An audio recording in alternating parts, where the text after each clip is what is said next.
Assalamualaikum warahmatullahi wabarakatuh. Mohon izin untuk memperkenalkan diri. Nama saya Nabilah Kartika Ayu dari Prodi S1 Keperawatan kelas 2B dengan NIM 2110070. Jadi di sini saya akan menjelaskan tentang storytelling dengan materi diabetes mellitus atau yang biasa kita sebut dengan DM. Nah, di sini juga saya akan menjelaskan cara penanganan yang baik dan benar. Mari simak baik-baik videonya.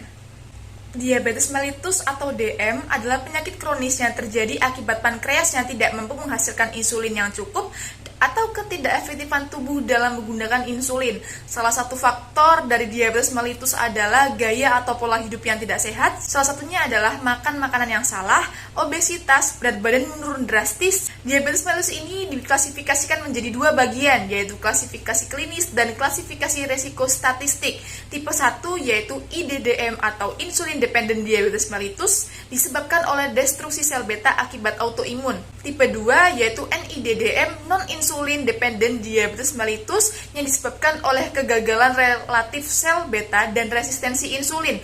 Resistensi insulin di sini adalah turunnya kemampuan insulin untuk merangsang pengambilan glukosa dari jaringan perifer. DM tipe 2 juga dibagi menjadi dua, yaitu DM dengan obesitas dan DM tanpa obesitas. Terdapat dua masalah utama pada DM tipe 2, yaitu resistensi insulin dan gangguan sekresi insulin. Normalnya, insulin akan berkaitan pada reseptor kurang, dan meskipun kadar insulinnya tinggi dalam darah, tetap saja glukosa tidak dapat masuk ke dalam sel sehingga sel akan kekurangan glukosa. Mekanisme inilah yang dikaitkan sebagai resistensi insulin. Untuk mengatasi resistensi insulin dan mencegah terbentuknya glukosa dalam darah yang berlebihan, maka harus terdapat peningkatan jumlah insulin yang diekskresikan. Namun, jika tidak mampu mengimbanginya, maka kadar glukosa akan meningkat dan terjadilah DM tipe 2. Nah, itulah penyebab DM tipe 2.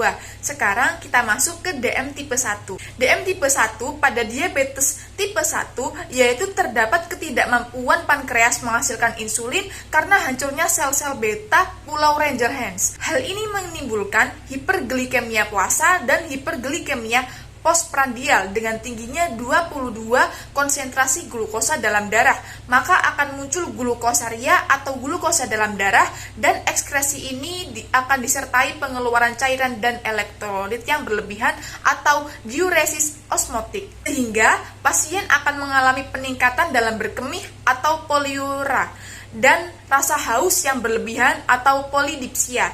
Defisiensi insulin ini juga mengganggu metabolisme protein dan lemak sehingga terjadi penurunan berat badan, akan muncul gejala peningkatan selera makan atau polifagia. Akibat yang lain yaitu terjadinya proses glikogenolisis atau pemecahan glukosa yang disimpan dan glukogenesis tanpa hambatan sehingga efeknya berupa pemecahan lemak dan terjadi peningkatan keton yang dapat mengganggu keseimbangan asam basa dan mengarahnya terjadinya ketoasidosis. Ketoasidosis diabetik yang diakibatkan dapat menyebabkan tanda gejala seperti mual, muntah, nyeri abdomen, hiperventilasi, dan bila tidak ditangani akan menimbulkan perubahan kesadaran, koma, bahkan kematian. Diabetes mellitus ini mengalami defisiensi insulin yang menyebabkan glukagon meningkat sehingga terjadinya pemecahan gula batu atau gluconeogenesis yang menyebabkan metabolisme lemak meningkat.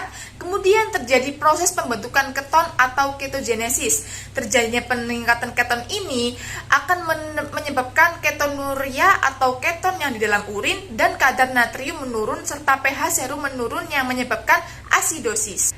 Defisiensi insulin ini menyebabkan penggunaan glukosa oleh sel menjadi menurun sehingga kadar glukosa dalam darah dalam plasma yaitu tinggi atau hiperglikemia. Jika hiperglikemianya parah dan melebihi ambang ginjal, maka timbul glikosuria.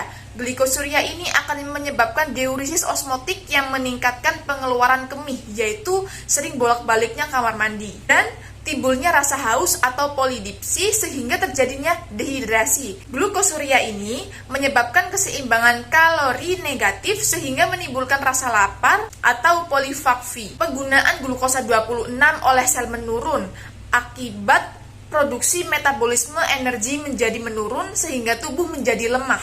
Hiperglikemia dapat mempengaruhi pembuluh darah kecil sehingga suplai makanan dan oksigen ke perifer menjadi berkurang dan akan menyebabkan luka tidak sembuh-sembuh karena suplai makanan dan oksigen tidak adekuat yang mengakibatkan terjadinya infeksi dan terjadi ulkus. Gangguan pembuluh darah menyebabkan aliran ke retina menurun sehingga suplai makanan dan oksigen berkurang. Akibatnya pandangan menjadi kabur. Salah satu akibat utama dari perubahan mikrovaskuler adalah perubahan pada struktur dan fungsi ginjal sehingga terjadi nefropapi. Diabetes mempengaruhi saraf-saraf perifer, sistem saraf otonom, dan sistem saraf pusat sehingga mengakibatkan neuropati.